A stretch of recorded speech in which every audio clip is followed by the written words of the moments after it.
तुम्हा सर्वांचं माझ्या यूट्यूब चॅनलमध्ये पुन्हा एकदा स्वागत आहे. तर आजच्या व्हिडिओमध्ये आपण 10वी विज्ञान भाग 1 याच्यामधलं जे प्रकरण क्रमांक 3 आहे, रासायनिक अभिक्रिया व समीकरण, तर त्याचा स्वाध्याय म्हणजे प्रश्नोत्तरं जे आहेत, त्या सगळ्या प्रश्नांची उत्तरं आपण या व्हिडिओमध्ये बघणार आहे. तर पहिला प्रश्न काय आहे, दिलेल्या विधानातील रिकाम्या जागी कंसातील योग्य पर्याय निवडून विधाने सकारण स्पष्ट करा.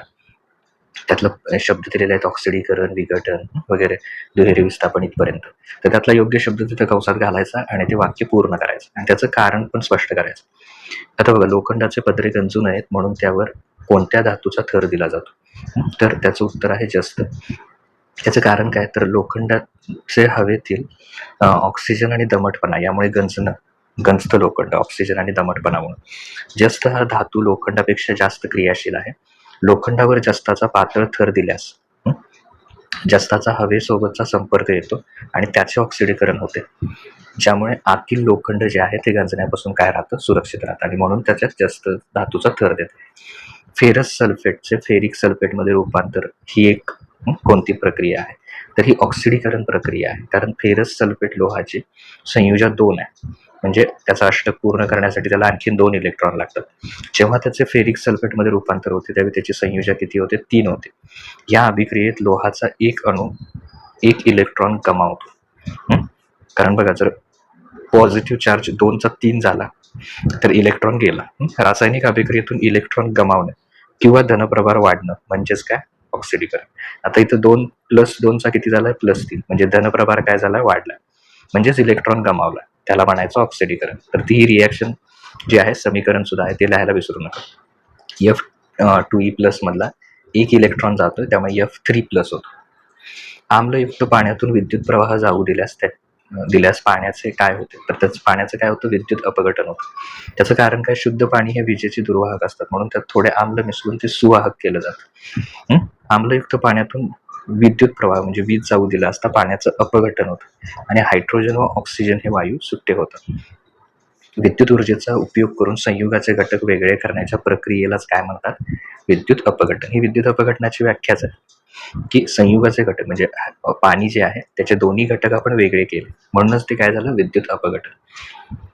त्याच्यानंतर पुढे आहे BaCl2 च्या जलीय द्रावणातून ZnSO4 जलीय द्रावण मिसळले असता पांढरा अवक्षेप तयार होतो. हे कोणत्या अभिक्रियेचं उदाहरण आहे? तर हे दुहेरी विस्थापनाचं उदाहरण आहे. कशाचं उदाहरण आहे? दुहेरी विस्थापन. ज्या अभिक्रियांमध्ये अभिक्रियाकारकांमधील आयनांची अदलाबदल होऊन अवक्षेप म्हणजे न विरघळणारा पदार्थ तयार होतो, तिला दुहेरी विस्थापक अभिक्रिया म्हणतात. येथे बेरियम क्लोराईड आणि झिंक सल्फेट यांच्यात आयनांची अदलाबदल होऊन बेरियम सल्फेटचा पांढरा विरघळणारा अवक्षेप तयार होतो. हे थोडक्यात काय होतं याच्यात जर बघितलं आपण तर Cl2 हा जो आहे तो Zn कडे येतो आणि SO4 कुणाकडे येतो? Ba कडे. तुम्ही इथे बघू शकता, BaSO4 झालाय, म्हणजे हा याच्याकडे गेलाय इथं, आणि Cl2 जो आलाय ते इकडे आलाय, म्हणजे दोन्हीकडनं विस्थापन झालंय, म्हणून त्याला म्हणायचं दुहेरी विस्थापन. ओके. आता प्रश्न क्रमांक 2 बघूया. प्रश्न क्रमांक 2 आहे, पुढील प्रश्नांची उत्तरे लिहा. त्यातलं पहिलं आहे, दिलेल्या अभिक्रियेत एकाच वेळी ऑक्सिडीकरण व क्षपण क्रिया घडून येतात, तेव्हा त्या अभिक्रियेला काय म्हणतात? आणि एका उदाहरणाच्या साहाय्यानं स्पष्ट करा. तर सगळ्यात पहिल्यांदा हे लिहा, जेव्हा एखाद्या अभिक्रियेमध्ये ऑक्सिडीकरण पण होतं आणि क्षपण पण होतं, त्या दोन्ही प्रक्रिया एकाच वेळी घडून येतात, तेव्हा त्या अभिक्रियेला काय म्हणतात? रेडॉक्स रिॲक्शन असं म्हणतात.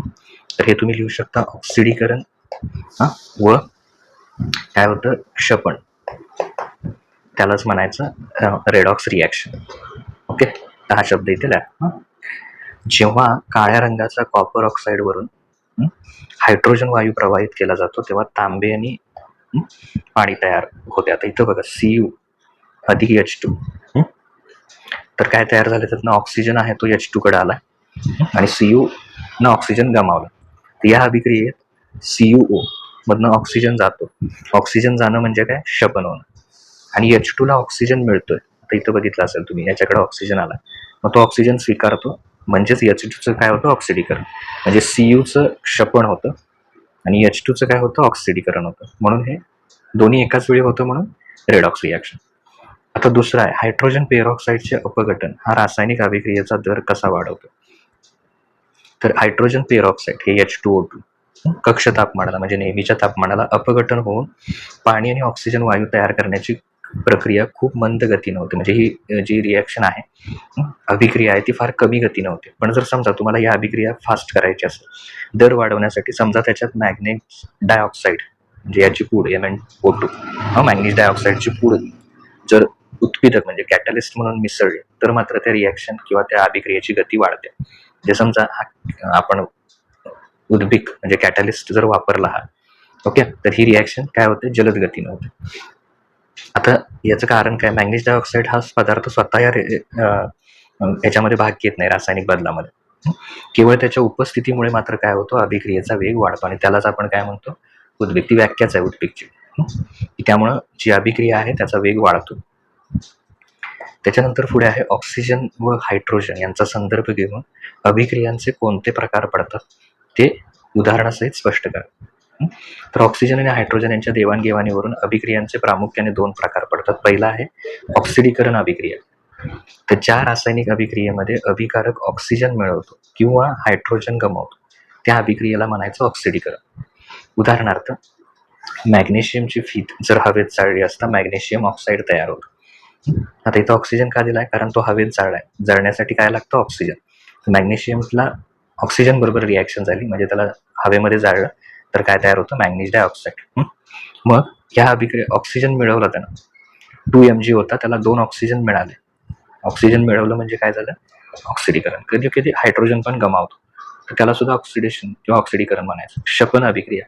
ज्या रासायनिक अभिक्रियेत अभिक्रियाकारक हायड्रोजन मिळवतो व ऑक्सिजन गमावतो त्या अभिक्रियेला क्षपन म्हणतात. म्हणजे समजा वनस्पती तेल आहे तर त्या तेलाचं 60° तापमानाला निकेल हा कॅटॅलिस्ट म्हणून वापरला आपण, उत्पीक म्हणून वापरला, तर त्याचं क्षपन होऊन वनस्पती तूप काय होतं, तयार होतं. कारण H2 याच्यामध्ये ऍड होतं वनस्पती तेलामध्ये आणि मग वनस्पती तूप तयार होतं. ओके, तर अशा प्रकारे ते उदाहरण आहे. त्याच्या पुढचं आहे अभिक्रियाकारक व उत्पादित म्हणजे काय ते स्पष्ट करा. तर अभिक्रियाकारकची व्याख्या, ज्या पदार्थांमध्ये रासायनिक बदल घडून येतो व जे रासायनिक अभिक्रियेत प्रत्यक्ष भाग घेतात त्यांना काय म्हणायचं, अभिक्रियाकारक. म्हणजे समजा A आणि B यांची अभिक्रिया झाली आणि C तयार झाला, तर A आणि B काय झाले, या दोघांची अभिक्रिया झाली म्हणून हे अभिक्रियाकारक. यांनी भाग घेतला रासायनिक अभिक्रियेत. तर ते डाव्या बाजूला लिहितात. आता मी लिहिलं इथे A अधिक B चा C तयार होतो, तर हे डाव्या बाजूला लिहिलेलं असतं. आता रासायनिक अभिक्रियेमुळे नवीन बंध तयार होऊन जे नवीन पदार्थ तयार होतात त्यांना उत्पादित म्हणतात. हे उजव्या बाजूला लिहितात. समजा 2 अभिक्रियाकारक यांची अभिक्रिया झाली तर C तयार झाला, तर C हे काय झालं, त्याचं उत्पादित तयार झालं आणि ते कुठल्या बाजूला लिहितात, उजव्या बाजूला. म्हणजे समजा थोडक्यात सोपे उदाहरण घेऊया. कोळशाचं हवेत ज्वलन होऊन कार्बन डायऑक्साईड वायू तयार होतो, CO2. तर काय होतं, हे दोघं काय आहेत, अभिक्रियाकारक आणि CO2 काय आहे, उत्पादित. ओके, या अभिक्रियेत कार्बन आणि ऑक्सिजन हे अभिक्रियाकारक आहेत, तर कार्बन डायऑक्साईड हे काय आहे, उत्पादित आहे, असं लिहा हवं तर. त्याच्या पुढचं आहे NaOH पाण्यात मिसळणे आणि CO पाण्यात मिसळणे, या दोघांमधलं साम्य आणि भेद. तर साम्य म्हणजे सारखेपणा काय आहे ते सांगायचं.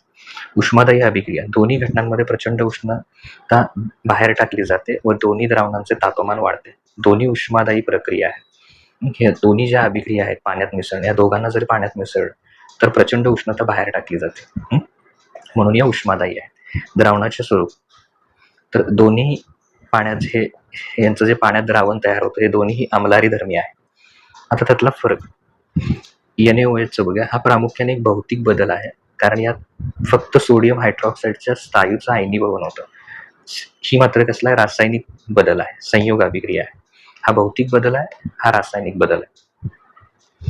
ओके, तर ही त्याची अभिक्रिया आहे NaOH आणि NaOH H2O. तर ही त्याची अभिक्रिया आहे. त्याच्यानंतर ही इकडे याची अभिक्रिया आहे. यात कोणतेही नवीन रासायनिक पदार्थ तयार होत नाही, कुठलेही रासायनिक नवीन पदार्थ याच्यामध्ये तयार होत नाही, तसंच राहतं. याच्यामध्ये हा तयार होतो इथे CaOH2. यात कॅल्शियम ऑक्साईडची पाणी बरोबर अभिक्रिया कॅल्शियम हायड्रॉक्साईड, याला काय म्हणायचं, कॅल्शियम हायड्रॉक्साईड तयार होतो. ओके, आता प्रश्न क्रमांक 3 बघूया. खालील संज्ञा उदाहरणासहित स्पष्ट करा. ओके, प्रत्येकाचं उदाहरण द्यायचं आणि ते स्पष्ट करायचं. तर पहिला आहे उष्माग्राही अभिक्रिया. उष्माग्राही अभिक्रियाची व्याख्या लिहायची आणि मग त्याचं उदाहरण द्यायचं. तर ज्या अभिक्रियांमध्ये सभोवतालची उष्णता शोषली जाते, उष्णता ग्रहण केली जाते किंवा अभिक्रिया घडून येण्यासाठी बाहेरून सतत उष्णता द्यावी लागते. बर्नर लावला एखादा आणि मग त्या अभिक्रियेला उष्णता दिली, तर त्या अभिक्रियेला उष्माग्राही अभिक्रिया म्हणतात. अशा अभिक्रियांमध्ये उत्पादितांचे तापमान कमी होते किंवा पात्रातील उष्णता शोषली गेल्याने ते थंड होतं. ओके. तर हे सामान्य रूप वगैरे काय हे लिहू नका. याच्यात उदाहरण घ्या. कॅल्शियम कार्बोनेटला तीव्र उष्णता दिली असता त्याचे अपघटन होऊन कॅल्शियम ऑक्साईड आणि कार्बन डायऑक्साईड वायू तयार होतो. तर ही कसली आहे? याच्यामध्ये उष्णता लागते म्हणून ही उष्माग्राही अभिक्रिया आहे. तर उष्णतेसाठी इथं असं त्रिकोण काढला तरी चालेल. त्रिकोण काढाच, कारण त्यामुळे काय दर्शवतं ते, या अभिक्रियेमध्ये आपण उष्णता दिली. कार्बन हा जो आहे CaCO3 कॅल्शियम कार्बोनेट, त्याला उष्णता दिली की हे दोघं तयार होतात. त्याच्यानंतर दुसरं आहे संयोग अभिक्रिया. जेव्हा रासायनिक अभिक्रियेत 2 किंवा 2 पेक्षा जास्त अभिक्रियाकारकांचा संयोग होऊन एकच उत्पादित तयार होते, तर त्या अभिक्रियेला संयोग अभिक्रिया म्हणतात. बघा, हे दोघं आहेत, त्या दोघांपासून एकच तयार झाला. ओके. किंवा तुम्ही याला असं पण लिहू शकता, A अधिक B एक C तयार होतो, असंही चालेल. अमोनिया वायू आणि हायड्रोजन क्लोराईड वायू यांची अभिक्रिया होऊन क्लोराईड हा पांढरा स्थायीरूप धूर म्हणजे एकच उत्पादन, दोघांची अभिक्रिया झाली आणि दोघांच्या पासून हा फक्त एकच तयार झाला. ओके. तर हे त्याचं उदाहरण, त्याला म्हणायचं संयोग अभिक्रिया. त्याच्यानंतर संतुलित समीकरण. तर ज्या समीकरणामध्ये डाव्या बाजूला अभिक्रियाकारकांमधील विविध मूलद्रव्यांचा शब्द वापरा, अणूंची संख्या ही उजव्या बाजूच्या उत्पादितांच्या मूलद्रव्यांच्या अणूंच्या एकूण संख्ये इतकीच असते, अशा समीकरणाला काय म्हणतात? संतुलित समीकरण. हे द्रव्य अक्षयतेच्या नियमानुसार आवश्यक आहे. आता त्यासाठी बघा, इथे हायड्रोजन हे 2 आहेत आणि 2ची दुप्पट 4, म्हणजे इकडे किती आहे? 4 हायड्रोजन आहे. तसंच ह्या बाजूला सुद्धा बघा, 2 आणि 2 4 हायड्रोजन, म्हणजे समान झाले. तसं ऑक्सिजन इथे 2 आहे आणि हा 2O आहे. 2O म्हणजे इकडे 2 ऑक्सिजन, इकडे 2 ऑक्सिजन, म्हणजे जेवढे इकडे हायड्रोजन आहेत तेवढेच इकडे हायड्रोजन आहे, जेवढा ऑक्सिजन आहे तेवढाच इकडे ऑक्सिजन आहे. म्हणजे दोन्ही बाजूला एकूण संख्ये इतकंच असतं, म्हणजे जेवढं डाव्या बाजूला आहे तेवढंच उजव्या बाजूला असतं. तर त्या समीकरणाला काय म्हणतात? संतुलित समीकरण. हे दाखवलं बघा इथे. अणूंची संख्या, हायड्रोजन किती आहे तिथे? 4, दोन्हीकडे 4. इथं ऑक्सिजन 2, बेग के बे, म्हणजे हा सुद्धा 2, तर समान आहे. असं वेगळं लिहू शकता किंवा उदाहरण देऊन लिहिलं तरी बास आहे. त्याच्यानंतर पुढे विस्थापन अभिक्रिया. तर ज्या रासायनिक अभिक्रियेमध्ये जास्त क्रियाशील मूलद्रव्य हे कमी क्रियाशील मूलद्रव्याच्या संयुगातील आयनांची जागा स्वतः घेतं आणि त्या कमी क्रियाशील मूलद्रव्याला मुक्त करतं, त्या अभिक्रियेला काय म्हणायचं? विस्थापन अभिक्रिया म्हणायचं. आता हा A आणि हा BC एक आहे, तर समजा हा C काय आहे? कमी अभिक्रियाशील आहे, तर याच्याशी तो काय करणार? अभिक्रिया करणार, ह्या याची जागा घेणार, इथे येणार, तर AC तयार होतो आणि B वेगळा राहतो. तर या अभिक्रियेला काय म्हणायचं? विस्थापन. थोडक्यात C हा A कडे जातोय, एकदा झालं तर त्याला विस्थापन अभिक्रिया म्हणायचं. आता इथं A हे B पेक्षा जास्त क्रियाशील आहे. बघा, BC हे दोघांचा बंध आहे, पण A जास्त क्रियाशील असल्यामुळे तो C ला स्वतःकडे खेचतो, कारण तो B पेक्षा जास्त A क्रियाशील आहे. मग C कुणाकडे जाणार? A कडे. यालाच म्हणायचं विस्थापन अभिक्रिया. आता उदाहरण जर द्यायचं झालं, हे आपण ABC मध्ये घेतलं. समजा कॉपर सल्फेटला निळ्या रंगाचा लोहाचा खिळा जर टाकला, तर लोह हा तांब्यापेक्षा जास्त क्रियाशील असल्याने तो तांब्याला विस्थापित करतो आणि फेरस सल्फेटचं फिकट हिरवे द्रावण तयार होते. ओके. तर इथे बघा, SO4 Fe कडे जातोय, म्हणजे FeSO4 तयार होतं आणि Cu कडनं SO4 जातोय, म्हणजे फक्त Cu राहतोय. तर SO4 कुठे गेला? Fe कडे. ओके. SO4 गेला Fe कडे, त्यामुळे येथे विस्थापन अभिक्रिया होते. तर आता प्रश्न क्रमांक 4 बघूया. शास्त्रीय कारणे द्या. चुनखडी तापवून मिळालेला वायू ताज्या चुन्याच्या निवडीत जाऊ दिल्यास निवडी दुधाळ होते, त्याचं कारण द्यायचं आहे. तर शास्त्रीय कारणामध्ये प्रत्येक पॉईंटनुसार बघूया आपण. तर चुनखडी तापवली असता तिचं अपघटन होतं आणि कार्बन डायऑक्साईड वायू काय होतो? बाहेर पडतो. म्हणजे समजा हा आहे, ही चुनखडी आहे, कॅल्शियम कार्बोनेट, त्याला उष्णता दिली आपण, ट्रायंगल म्हणजे उष्णता दिली, ते चिन्ह वापरायचं. तर त्याच्यातनं हा CaO तयार होतो आणि कार्बन डायऑक्साईड काय होतो? बाहेर पडतो. हा उत्सर्जित झालेला कार्बन डायऑक्साईड वायू जेव्हा ताज्या चुन्याच्या निवडीतून म्हणजे कॅल्शियम हायड्रॉक्साईड प्रवाहित केला जातो, तेव्हा त्याच्यात रासायनिक अभिक्रिया होते आणि या अभिक्रियामुळे पाण्यात न विरघळणारा कॅल्शियम कार्बोनेट तयार होतो. आणि पांढरा साका किंवा अवक्षेप तयार होते आणि पाणी तयार होतं. ओके. तिथं काय होतं, जेव्हा आपण त्याला चुन्याच्या निवडीतून हा तयार झालेला कार्बन डायऑक्साईड आहे तो प्रवाहित करतो, त्यावेळी त्याच्यातनं कॅल्शियम कार्बोनेट तयार होतं. त्याचा पांढरा साका किंवा अवक्षेप तयार होतो आणि पाणी तयार होतं. हा पांढरा पदार्थ पाण्यात विरघळत नसल्यामुळे संपूर्ण द्रावण पांढरट किंवा दुधाळ रंगाचं होतं. आणि ते त्याचं कारण आहे. त्याच्यानंतर दुसरं आहे शहाबादी फरशीचे तुकडे HCl नाहीसे व्हायला वेळ लागतो, पण त्या फरशीचा चुरा मात्र लवकर नाहीसा होतो. त्याचं शास्त्रीय कारण काय? कोणत्याही रासायनिक अभिक्रियेचा दर हा अभिक्रियाकारकांच्या कणांच्या आकारावर अवलंबून असतो. कणांचा आकार जितका लहान तितके त्याचे एकूण पृष्ठभाग क्षेत्रफळ जास्त असतं. म्हणजे समजा जेवढा एखादा कण आहे तर याची अभिक्रिया केली आपण, तर त्याचा जो वेग आहे त्याच्यापेक्षा समजा त्याला आणखीन बारीक केलं, तर ते बारीक केल्यानंतरचं जे अभिक्रियेचा वेग आहे तो जास्त असतो. शहाबादी फरशीमध्ये मुख्यतः कॅल्शियम कार्बोनेट असतं. तिची हायड्रोलिक आम्लाबरोबर अभिक्रिया होते, तेव्हा कॅल्शियम क्लोराईड, पाणी आणि कार्बन डायऑक्साईड वायू तयार होतो. फरशीच्या मोठ्या तुकड्यांचे क्षेत्रफळ कमी असल्याने आम्लासोबत त्याची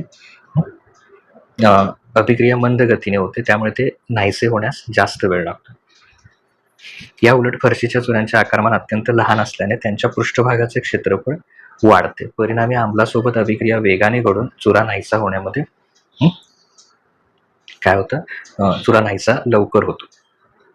त्याच्यानंतर दुसरं आहे प्रयोगशाळेतील सहज सल्फ्युरिक आम्लापासून विरल आम्ल तयार करताना पाण्यात सहज सल्फ्युरिक आम्ल संथ धारेने सोडून द्रावण काचकांडीने हलवत राहतात. तर जो सहज सल्फ्युरिक ऍसिड आहे, सल्फ्युरिक आम्ल आहे, पाण्यात विरघळणं ही अत्यंत तीव्र उष्मादायी प्रक्रिया आहे की ज्यातून प्रचंड उष्णता बाहेर पडते.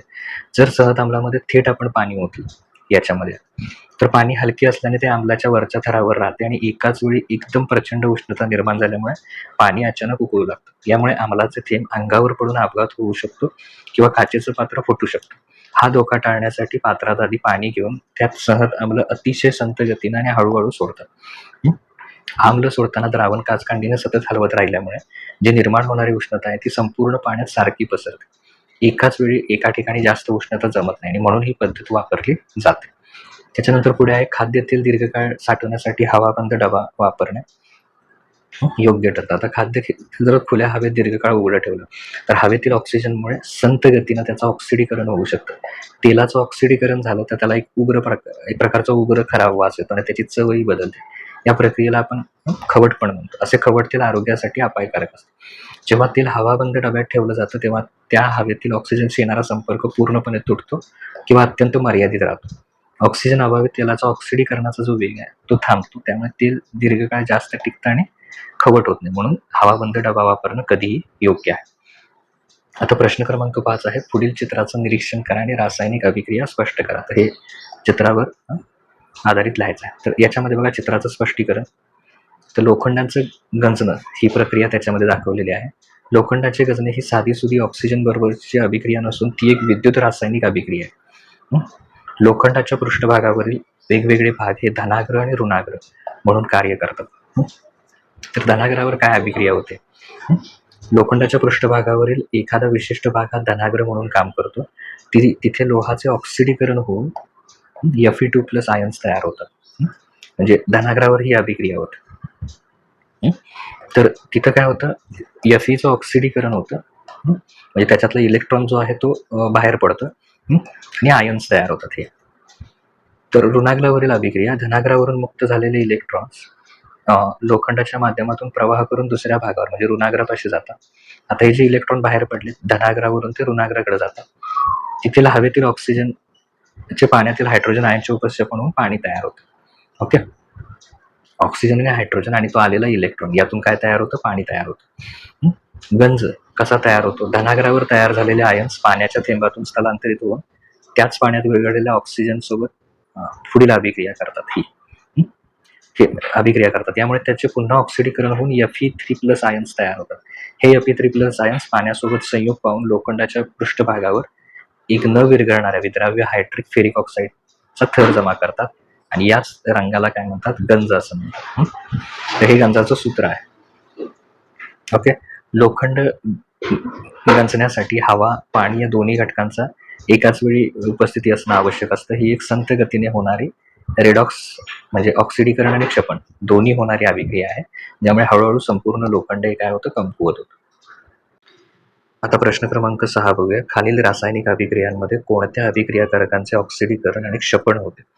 कोणाचं ऑक्सिडीकरण आणि कोणाचं क्षपण ते लिहायचं. तर नेहमी लक्षात ठेवा की ऑक्सिडीकरण आणि क्षपण हे नेहमी अभिक्रियाकारकांचं डाव्या बाजूच्या पदार्थांचे होते, उत्पादितांचं नाही. तर हे लक्षात असू दे. आता ह्या अभिक्रियेमध्ये ऑक्सिडीकरण कोणाचं झालंय, Feचं, आणि क्षपण कोणाचं झालेलं आहे, गंधक किंवा सल्फर. ऑक्सिडीकरण आणि क्षपण ही आयनिक दृष्टिकोनातून रेडॉक्स अभिक्रिया आहे. यामध्ये लोहाचा अणू Fe 2 इलेक्ट्रॉन्स गमावतो आणि त्याचं Fe मध्ये रूपांतर होतं. इलेक्ट्रॉन गमावणं म्हणजे ऑक्सिडीकरण. तेच 2 इलेक्ट्रॉन सल्फर अणू स्वीकारतो. याच्याकडनं आलेले 2 इलेक्ट्रॉन सल्फर स्वीकारतो आणि त्याचं रूपांतर S2 - 2 मध्ये होतं. इलेक्ट्रॉन मिळवणं म्हणजेच क्षपण. आता दुसऱ्यामध्ये ऑक्सिडीकरण झालेले अभिक्रियाकारक. इथं कोणाचंही ऑक्सिडीकरण होत नाही. क्षपण तर AgO2 चं काय होतं, क्षपण होतं. ही एक अपघटन अभिक्रिया आहे. यामध्ये सिल्वर डायऑक्साईड मधला जो ऑक्सिजन आहे तो निघून जातो आणि ऑक्सिजन निघून जाणं म्हणजेच क्षपण. त्यानंतर 2MgO2 ऑक्सिडीकरण कोणाचं झालंय, मॅग्नेशियम, आणि क्षपण झालेलं कोणाचं, ऑक्सिजनचं. रासायनिक अभिक्रियेत मॅग्नेशियमचा ऑक्सिजनशी संयोग होतो याचा, म्हणजे मॅग्नेशियमचं काय होतं, ऑक्सिजन, म्हणजे मॅग्नेशियमचं ऑक्सिडीकरण झालं. तर मॅग्नेशियमकडे इलेक्ट्रॉन स्वीकारल्यामुळं या मॅग्नेशियमकडे हा ऑक्सिजन इलेक्ट्रॉन स्वीकार करतो, त्यामुळे त्याचं क्षपण होतं. त्यानंतर इथे ह्या अभिक्रियेमध्ये ऑक्सिडीकरण म्हणजे निकेल ऑक्साईड आहे, हायड्रोजन बरोबर अभिक्रिया आहे त्याची. तर ऑक्सिडीकरण कोणाचं झालंय, H2 हायड्रोजन वायूचं, आणि क्षपण कोणाचं झालंय, निकेल ऑक्साईड. स्पष्टीकरण काय, निकेल ऑक्साईड मधला ऑक्सिजन जो आहे तो निघून जातो, याचा O निघून जातोय ऑक्सिजन, म्हणून त्याचं क्षपण होतं. आणि हायड्रोजन वायू हा ऑक्सिजन स्वीकारून त्याचं पाण्यात रूपांतर करतो, म्हणून H2 चं काय होतं, ऑक्सिडीकरण. तर ही एक रेडॉक्स अभिक्रिया आहे. तर आता आपण प्रश्न क्रमांक 7 बघूया. प्रश्न क्रमांक 7 आहे, पुढील रासायनिक समीकरणे पायरी पायरीने काय करा, संतुलित करा. म्हणजे दोन्हीकडं जे मूलद्रव्य आहेत त्यांच्या अणूंची संख्या दोन्हीकडे सारखी पाहिजे. तर आता इथे ही पहिली अभिक्रिया आहे. तर डाव्या बाजूला आणि उजव्या बाजूला अणूंची संख्या मोजा. तर बघा, हायड्रोजन किती आहे इथे, तर डाव्या बाजूला हे 2 आणि 2, तर किती आहेत, 4. ऑक्सिजन किती आहेत, हा 7 आणि हा 1, म्हणजे 8 आहेत. आणि यस किती आहे, इथे 2 आहेत. तर डाव्या बाजूला 2 झाले. आता उजव्या बाजूला 2 हायड्रोजन, एकच यस आहे, आणि ऑक्सिजन 4 आहेत. तर दोन्हीकडे समान करायचे असतील तर आपल्याला काय करावं लागेल, उजव्या बाजूच्या सर्व अणूंना 2 न गुणल्यास डाव्या बाजू इतकी संख्या मिळेल. जर का इथं आपण 2 ने गुणलं याला, या साईडला, तर बरोबर दोन्हीकडचे काय होतील, समान होतील. तर तुम्ही मोजू शकता. तर इथं बघा, हे 2 आणि 2 4 आहेत हायड्रोजन, तसे इथं 2 दुनी 4, यस 2 आहे, तर इथं 2 आणि यस म्हणजे 2 यस झाले. ऑक्सिजन 7 आहे आणि हा एक 8, बेंचोक 8. म्हणजे फक्त इथं 2 न गुणल्यामुळे काय होतंय, समीकरण संतुलित होतंय. आणि हे यल म्हणजे लिक्विड फॉर्म मध्ये आहे, तर ते यल लिहायला विसरू नका. पाण्याचं द्रावण आहे. तर इथे SO2, इथे पाण्याचं द्रावण म्हणण्याऐवजी इथे काय म्हणायचं की त्याला आपण मराठी शब्द जल स्वरूपात आहे ते, तसं लिहा. त्याच्यानंतर इथे जर आपण बघितलं, यस इथे किती आहे, 1 आणि 1 2 आहे. परत O किती आहे, इथं 2 आहे. ओके, या साईडला 2 आहे. आणि हायड्रोजन किती आहे, H2 म्हणजे 2 आहे. डाव्या बाजूला हे सगळे झाले. आता उजव्या बाजूला 1 आहे, पण या साईडला 2 आहेत. परत H2 आहेत आणि ऑक्सिजन इथे एकच आहे. तर इथे समान नाही आहे, हे दोन्ही समान नाही आहे. फक्त हायड्रोजन तेवढं समान आहे, हे दोन्ही समान आहे. तर हायड्रोजन आणि ऑक्सिजनचे संतुलन करण्यासाठी H2 ला 2 ने आणि सल्फरचे संतुलन करण्यासाठी H2S ला जर 2 ने गुणलं तर दोन्ही बाजूला काय होईल, संख्या समान होईल. म्हणजे H2 ला 2 ने गुणायचं इथे, म्हणजे इथे 2 घ्यायचा, जो नव्हता इथे 2 घ्या, आणि जो H2S आहे याला सुद्धा 2 घ्या, म्हणजे बरोबर काय होईल, बॅलन्स होईल. त्याच्यानंतर इथे ई मध्ये, तर याच्यामध्ये Ag, तर याची संख्या काय आहे, एकच आहे. ओके, H एकच आहे आणि Cl सुद्धा एकच आहे. हा Cl एक आहे डाव्या बाजूला. उजव्या बाजूला 1 आहे, Cl पण 1 आहे. फक्त हायड्रोजन किती आहेत, 2 आहेत. इथं मात्र 1 आहे. हा तेवढा फरक आहे. उजव्या बाजूला हायड्रोजनचे 2 अणू आहेत, म्हणून HCl ला 2 ने गुणा. यामुळे क्लोरीनचे हे 2 अणू होतील, म्हणून उजव्या बाजूला AgCl ला सुद्धा 2 ने गुणा, म्हणजे इकडं Ag ला AgCl ला पण 2 ने गुणा. तर काय करायचं, पहिल्यांदा इथं 2HCl करायचं. तर 2HCl इथे केलं. मग ते केल्यानंतर इकडं AgCl ला सुद्धा 2 ने गुणायचं. ओके, म्हणजे ते बरोबर बॅलन्स होईल. त्याच्यानंतर हे सॉलिडमध्ये स्थायू स्वरूपात आहे, पाण्याचं द्रावण आहे, हायड्रोजन मुक्त होतं, हे असं ॲरो दाखवा व्यवस्थित. आता इथं सुद्धा सोडियम 1 आहे, ऑक्सिजन 1 आहे, सॉरी ऑक्सिजन 1 आणि 4 5 आहे डाव्या बाजूला, हायड्रोजन 3 आहेत, हा 1 आणि हा 2 3, परत यस 1 आहे. इकडच्या बाजूला बघितलं तर सोडियम 2 आहेत, O 4 आणि 5 आहेत, हा 4 आणि 5 उजव्या बाजूला, हायड्रोजन 2 आहेत आणि हा 1 आहे, यस 1 आहे. ओके, तर सोडियम अणूचे संतुलन करण्यासाठी NaOH ला 2 ने गुणलं आपण. इथं बघा 2 ने गुणलं, इथं काहीच नव्हतं, याला कितीने गुणलं, 2 ने. त्यामुळे हायड्रोजनचे 4 अणू होतील. आता उजवीकडील हायड्रोजनचे प्रमाण संतुलित करण्यासाठी H2 ला 2 ने गुणा. आता 4 जे हायड्रोजन तयार होतात त्याला बॅलन्स करण्यासाठी इकडं 2 ने गुणा, म्हणजे हे केलं बघा. याच्यात बदल करायचे, इथं पण 2 ने गुणायचं, इथं पण 2 ने गुणायचं. ओके, हा.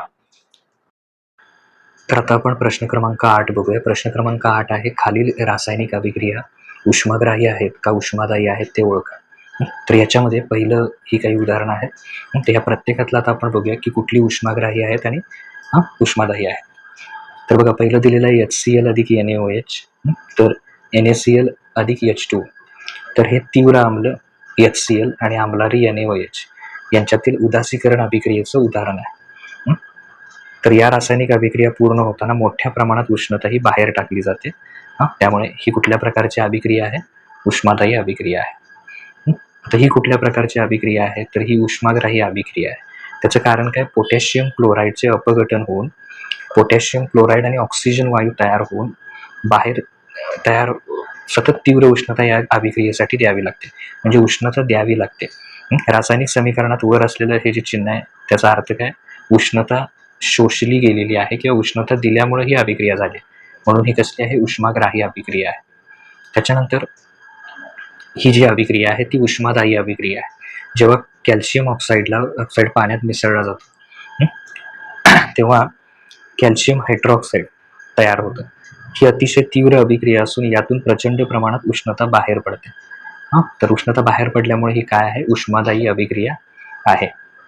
त्याच्यानंतर ह्या अभिक्रियेचं सांगायचं तर इथं दिसतंय तुम्हाला उष्णता दिलेली आहे, त्यामुळे उष्माग्राही अभिक्रिया आहे. कॅल्शियम कार्बोनेटचे अपघटन होऊन त्याला प्रयोगशाळेत मोठ्या प्रमाणात उष्णता द्यावी लागते. उष्णता द्यावी लागल्यामुळे काय म्हणायचं, त्याला उष्माग्राही अभिक्रिया. हे चिन्हावरून स्पष्ट होतं की ही उष्माग्राही अभिक्रिया आहे. आता हा तक्ता जुळवायचा आहे. तर या तक्त्यामध्ये जर का आपण बघितलं तर अभिकारके आणि उत्पादिते दिलेली आहेत, त्याच्यापासून तयार होणारी, तर ती व्यवस्थित क्रमानं लिहायची आहेत. म्हणजे आता हे पण दिलेलं नाही, उत्पादित समोरचंच आहे असं नाही आहे. तर बघा त्याचं उत्तर कसं लिहायचं, तर हे अभिक्रियाकारक आहे, इथे आहे ते, आणि इकडं आहे ते उत्पादित, आणि त्याचा प्रकार, याची सरळ उत्तरं मी दिलेली आहे. तर BaCl2 आणि ZnSO4 याच्यामध्ये काय होतं, SO4 BA कडे जातो आणि Cl2 इकडे येतो, म्हणजे 2 वेळा दोन्ही ठिकाणी विस्थापन होतं. म्हणजे कसलं विस्थापन आहे, हे दुहेरी विस्थापन आहे. आता परत 2AgCl2 एकापासून काय होतं, 2 तयार होतात, म्हणजे ही कसली आहे, अपघटन जी आहे ती ही आहे, अभिक्रिया आहे, अपघटन अभिक्रिया. एक आहे त्याचे भाग होऊन 2 तयार होतात. त्याच्यानंतर पुढे CuSO4 आणि Fe यांची अभिक्रिया होऊन FeSO4 आणि Cu तयार होते. तर काय होतं, तर याच्यामध्ये Cu च्या जागी कोण येतो, Fe, म्हणजे FeSO4 तयार होतो आणि Cu बाहेर पडतो, बरोबर. म्हणजे फक्त FeSO4 त्याचे Fe जागा घेतोय कोणाची, Cu ची, म्हणजे ही विस्थापन अभिक्रिया आहे. आणि हे दोघं एकत्र येऊन H2 आणि CO2 एकत्र येऊन H2CO3 तयार होतो, म्हणजे दोघांपासून एक तयार होतो, म्हणून ही कसली अभिक्रिया आहे, तर ही संयोग अभिक्रिया आहे. तर इथं आपला जो स्वाध्याय आहे तो इथं पूर्ण होतोय. पुढील व्हिडिओमध्ये जो आपला पुढचा पाठ आहे तर त्याचं जो स्वाध्यायाची उत्तर आहे ती आपण पुढच्या व्हिडिओमध्ये बघूया.